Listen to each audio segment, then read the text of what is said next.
Ya, Assalamualaikum warahmatullahi wabarakatuh. Perkenalkan, nama saya Muhammad Ahram Farizi dari kelas 11 IPS 2. Hari ini saya akan menjelaskan apa itu merkantilisme. Nah, merkantilisme merupakan praktik dan teori ekonomi yang sangat dominan terjadi di Eropa pada abad ke-16 sampai ke-18. Konsep ini dipromosikan melalui aturan-aturan ekonomi pemerintah suatu negara dengan tujuan menambah kekuasaan negara dengan mengorbankan kekuatan nasional saingannya. Konsep merkantilisme merupakan bagian dari ekonomi absolutisme dan atau monarki absolut. Kebijakan merkantilisme ini bertujuan untuk mengumpulkan cadangan moneter sebanyak-banyaknya lewat keseimbangan perdagangan positif, terutama perdagangan barang jadi.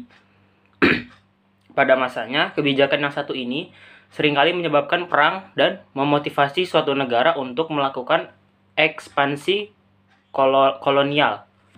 Sejarah merkantilisme ini pada awal periode modern, abad ke-16 hingga ke-18, ajaran ini sangat dominan diajarkan di seluruh sekolah Eropa.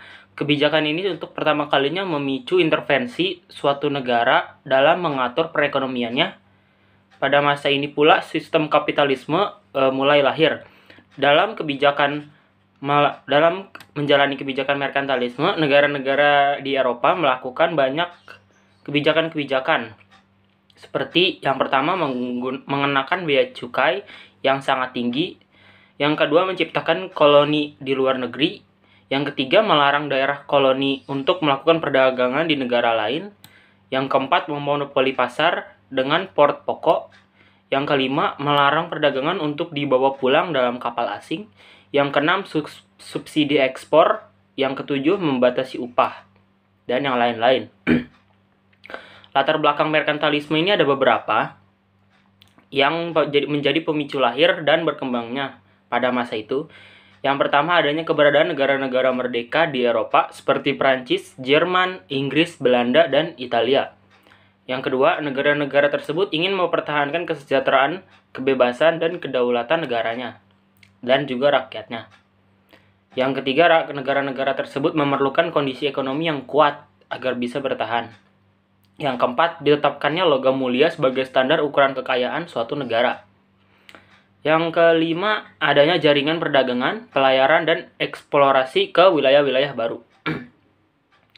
Nah, dampak merkantilisme sendiri bagi negara Indonesia, antara lain yang pertama, datangnya Belanda ke Indonesia dan membentuk VOC.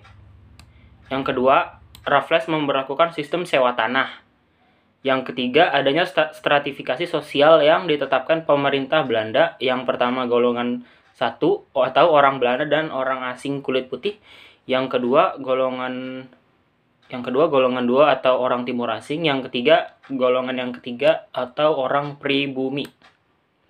Ya, sekian dari saya, kurang lebihnya mohon maaf. Wassalamualaikum warahmatullahi wabarakatuh.